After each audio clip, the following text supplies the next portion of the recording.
بسم اللہ الرحمن الرحیم۔ ناظرین اکرام، نماز فجر کی 2 سنتوں کے بعد قرآن کریم کے ایک خاص صورت کی تلاوت کریں تو زمین سے آسمان تک نور ہی نور برسے گا اور قدرت کے خزانے آپ پر مہربان ہو جائیں گے۔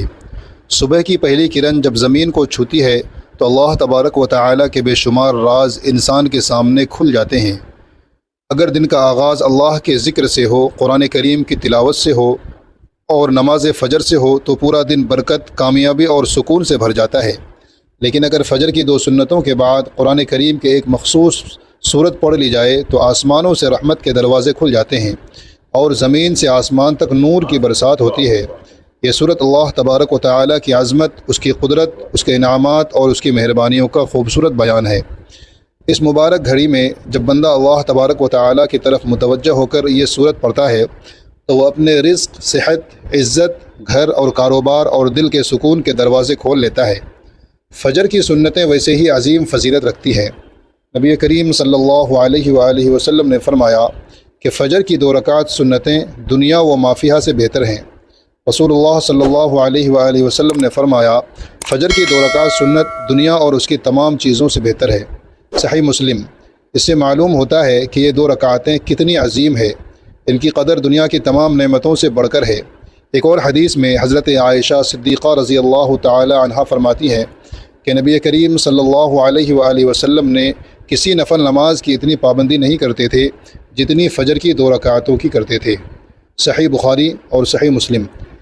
اس سے ظاہر ہے کہ یہ سنتیں نبی کریم صلی اللہ علیہ وآلہ وسلم کے نزدیک سب سے زیادہ اہم تھی۔ اب سوچیں کہ ان 2 رکعتوں کے بعد اگر آپ قرآن کریم کی ایک ایسی صورت پڑھ لیں جو فرشتوں کی توجہ، اللہ تبارک و تعالی کی خاص مدد اور آسمانی خزانوں کی کنجی ہے تو آپ کی زندگی کیسے نہ بدل جائے گی۔ یہ صورت نہ صرف روح کو تازگی دیتی ہے بلکہ دل کو سکون، زندگی کو سمت اور تقدیر کو بلندی عطا کرتی ہے۔ اس کی برکت سے اللہ تبارک و تعالی اپنے غیبی خزانے کھول دیتا ہے اور بند دروازے کھلنے لگتے ہیں۔ آئیے آج کی ویڈیو میں جانیں گے کہ یہ کون سی صورت ہے، اس کے کیا کمالات ہیں اور اسے کب، کیسے اور کتنی بار پڑھنا ہے۔ محترم ناظرین، آج ہم آپ کو جس صورت کے بارے میں بتا رہے ہیں یہ قرآن پاک کی ایک نہایت پیاری اور بابرکت صورت ہے۔ اگر اسے فجر کی 2 سنتوں کے بعد پڑھا جائے تو زمین سے آسمان تک نور کی برسات ہو جاتی ہے اور قدرت کے خزانے اس شخص پر مہربان ہو جاتے ہیں۔ یہ صورت عرش والوں کو بہت پسند ہے۔ اسے پڑھنے والے کی اللہ تبارک و تعالی نہ صرف مغفرت فرماتا ہے بلکہ اس کے لیے رزق اور دولت کے دروازے کھول دیتا ہے اور غیب سے اس کی مدد فرماتا ہے۔ یہ صورت اتنی طاقتور اور بابرکت ہے کہ اس کی تلاوت کرنے والے کی تقدیر بدل جاتی ہے اور اس کے مقدر کو 4 چاند لگ جاتے ہیں۔ اللہ تبارک و تعالی نے اس میں خاص برکت اور شفا رکھی ہے۔ اسے پڑھنے سے اللہ تبارک و تعالی کی نعمتوں کا ڈھیر لگ جاتا ہے اور اس کی برکتوں سے گھر مالا مال ہو جاتا ہے۔ اس صورت کے بارے میں جاننے کے لیے ویڈیو کو آخر تک ضرور دیکھیں۔ یہ صورت اللہ تبارک و تعالی کی وحدانیت اور اس کی عظمت کا بیان ہے جو بندے کے ایمان کو مضبوط کرتی ہے اور اسے ہر مشکل سے نکالتی ہے۔ محترم ناظرین اکرام، ایک مرتبہ امیر المؤمنین حضرت علی المرتضیٰ رضی اللہ تعالی عنہ کوفہ کی مسجد میں تشریف فرما تھے۔ ایک شامی نے اٹھ کر کہا، اے امیر المؤمنین، میں آپ سے چند سوالات پوچھنا چاہتا ہوں۔ آپ نے فرمایا، سمجھنے کے لیے سوال کرو، ضد بازی کے لیے نہیں۔ مسجد میں موجود لوگ اسے حیرت سے دیکھنے لگے۔ شامی نے پوچھا، اللہ تبارک و تعالی نے سب سے پہلے کیا خلق کیا؟ حضرت علی رضی اللہ تعالی عنہ نے فرمایا، اللہ نے نور کو خلق کیا۔ شامی نے پوچھا، آسمانوں کو کس چیز سے بنایا؟ فرمایا، پانی کے بخارات سے۔ شامی نے کہا، زمین کس سے بنائی گئی؟ فرمایا، پانی کی جھاگ سے۔ شامی نے پوچھا، پہاڑ کس سے بنائے گئے؟ فرمایا، پانی کی موجوں سے۔ شامی نے کہا، مکہ کو ام القریٰ کیوں کہا جاتا ہے؟ فرمایا، کیونکہ زمین اس کے نیچے سے بچھائی گئی۔ شامی نے پوچھا، آسمانی دنیا کس سے بنائی گئی؟ فرمایا، رکی ہوئی فوج سے۔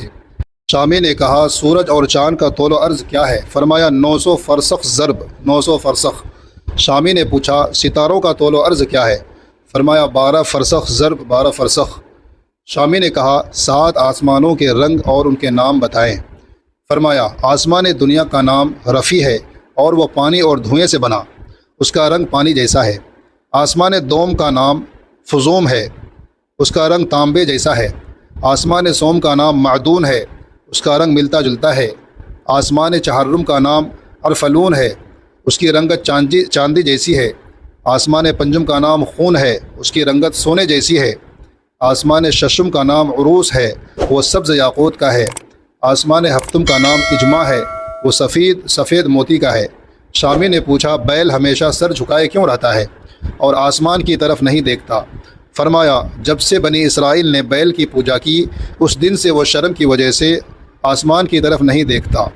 شامی نے پوچھا وہ نبی کون تھے جنہوں نے بیک وقت 2 بہنوں سے نکاح کیا؟ فرمایا حضرت یعقوب بن اسحاق علیہ السلام نے حبار اور راحیل سے بیک وقت نکاح کیا، پھر اللہ تبارک و تعالی نے اسے حرام کر دیا۔ اضافی مواد: اس حوالے سے قرآن پاک میں سورۃ النساء آیت نمبر 23 میں 2 بہنوں سے بیک وقت نکاح کی ممانعت بیان کی گئی ہے۔ شامی نے پوچھا 2 بہنوں سے نکاح کیوں حرام ہے؟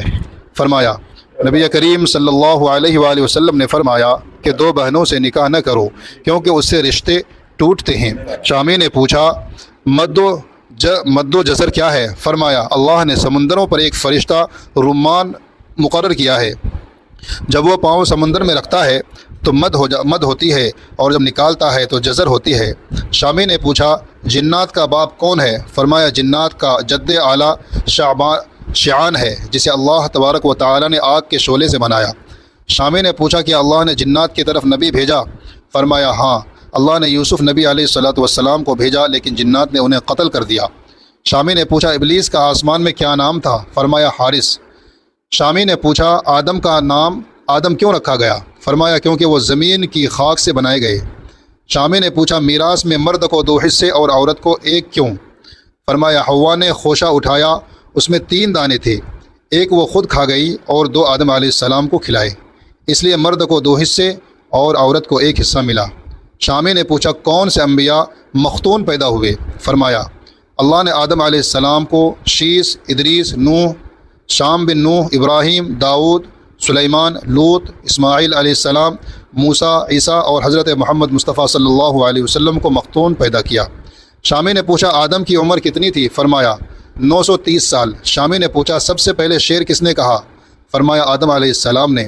شامی نے پوچھا انہوں نے شعر کب اور کیوں کہا؟ فرمایا جب آدم علیہ السلام کو زمین پر اترے اور قابل نے حابیل کو قتل کیا تو انہوں نے یہ شعر کہا شہر اور اس کے رہنے والے بدل گئے، زمین کا چہرہ گرد آلود ہو گیا، ہر رنگ و ذائقہ بدل گیا، خوبصورت چہرے کی بشاشت ماند پڑ گئی۔ میں اپنی لمبی زندگی کو غم کا باعث سمجھتا ہوں، کیا موت سے مجھے چین ملے گا؟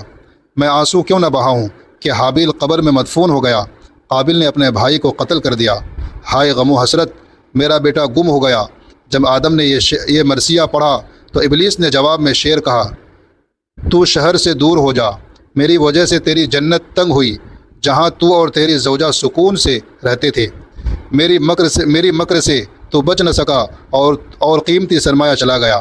شامی نے پوچھا آدم علیہ السلام فراق جنت میں کتنا روئے؟ فرمایا وہ 100 سال تک روتے رہے، ان کی دائیں آنکھ سے دجلہ اور بائیں سے فرات جتنے آنسو نکلے۔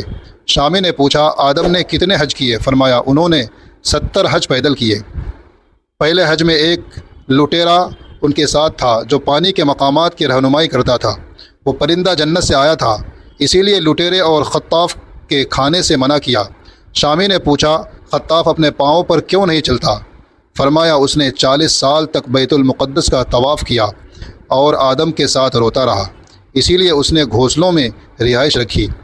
اس کے پاؤں اللہ تبارک و تعالیٰ کے کتاب کی 9 آیات قیامت تک رہیں گی، یعنی سورۃ الکہف کی پہلی 3 آیات، سورہ بنی اسرائیل کی آیات 45 تا 47 اور سورہ یاسین کی آیات 9 تا 11۔ شامی نے پوچھا کفر کی ابتدا کس سے ہوئی؟ فرمایا ابلیس سے، وہی پہلا کافر ہے۔ شامی نے پوچھا نوح کا اصل نام کیا تھا؟ فرمایا سکن، انہیں نوح اس لیے کہا گیا کہ انہوں نے 950 سال تک قوم پر نوحہ کیا۔ شامی نے پوچھا کشتی نوح کا طول و عرض کیا تھا؟ فرمایا طول 800 ہاتھ، عرض 500 ہاتھ اور بلندی 80 ہاتھ۔ اس کے بعد شامی بیٹھ گیا اور حضرت علی رضی اللہ تعالی عنہ کے علم و دانش کی تعریف کرنے لگا۔ حضرت علی رضی اللہ تعالی عنہ کا علم اتنا وسیع تھا کہ وہ ہر سوال کا منفرد اور گہرا جواب دیتے تھے۔ جو ان کے نبی کریم صلی اللہ علیہ وآلہ وسلم سے حاصل کردہ علم کی گواہی دیتا تھا۔ ایک اور موقع پر حضرت علی رضی اللہ تعالی عنہ ایک مجلس میں تشریف فرما تھے۔ ایک شخص نے پوچھا، وہ کون سے جانور ہیں جو بچہ دیتے ہیں اور وہ کون سے جانور ہیں جو انڈا دیتے ہیں؟ فرمایا، جن جانوروں کے کان باہر ہیں وہ بچہ دیتے ہیں اور جن کے کان اندر دھسے ہیں وہ انڈا دیتے ہیں۔ پھر ایک اور شخص نے وہی سوال کیا۔ حضرت علی رضی اللہ تعالی عنہ مسکرائے اور فرمایا، جو جانور دودھ دیتے ہیں وہ بچہ جنتے ہیں اور جو دانہ کھاتے ہیں وہ انڈا دیتے ہیں۔ ایک تیسرے شخص نے وہی سوال دہرایا تو فرمایا، جو جانور خوراک چباتے ہیں وہ بچہ جنتے ہیں اور جو نگل کر کھا جاتے ہیں وہ انڈا دیتے ہیں۔ پھر آپ جلال میں آئے اور فرمایا، میں علی بن ابی طالب ہوں، نبی کریم صلی اللہ علیہ وآلہ وسلم کا داماد اور باب علم ہوں، مجھ سے پوچھو جو چاہو، تم قیامت تک یہ سوال پوچھو، میں مختلف جواب دوں گا۔ سبحان اللہ۔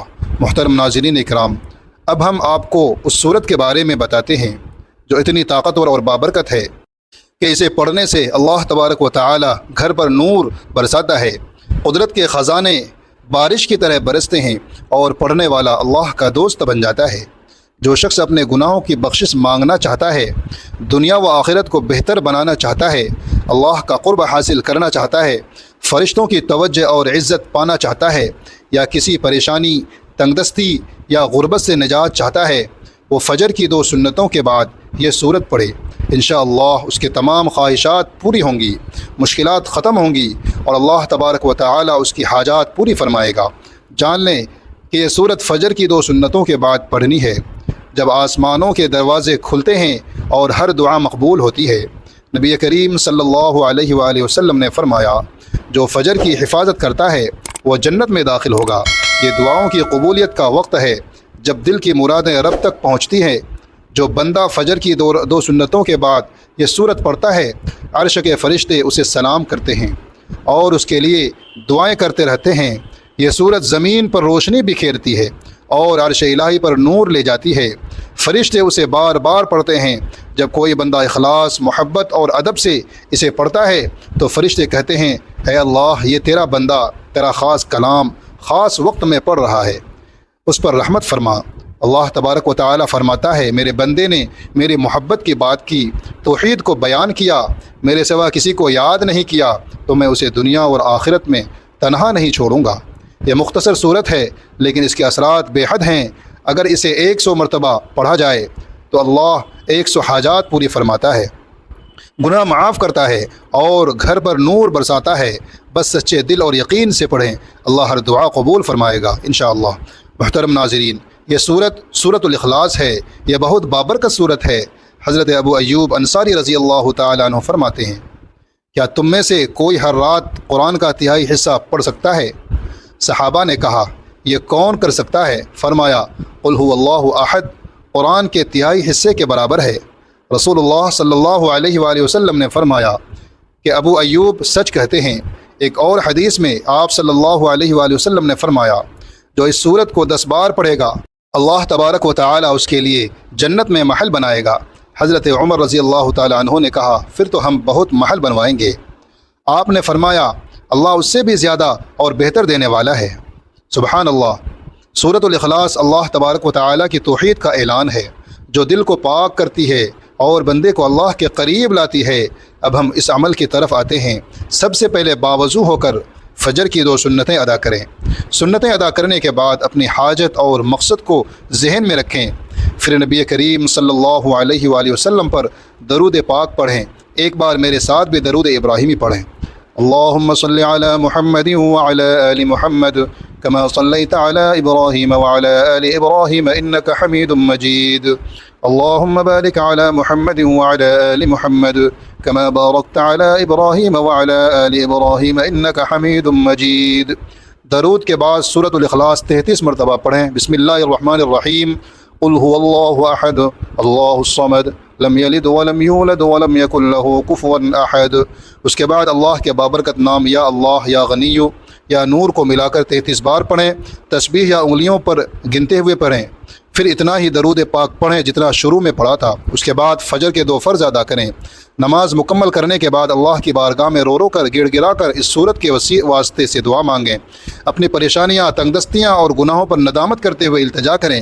انشاءاللہ اس صورت کی برکت سے اللہ تبارک و تعالی آپ کے حالات بدل دے گا، گھر پر خزانوں کی بارش ہوگی، زمین سے آسمان تک نور برسے گا، رزق میں بے تحاشا اضافہ ہوگا، غربت اور بیماریاں ختم ہوگی، کیونکہ اللہ نے اس صورت میں خاص شفا رکھی ہے۔ اللہ ہمیں نیکی کی بات سننے کی، سمجھنے کی اور عمل کرنے کی توفیق عطا فرمائے۔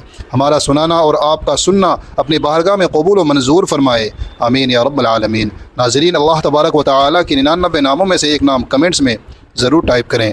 اللہ ہم سب کا حامی و ناصر ہو، آمین۔ جزاک اللہ۔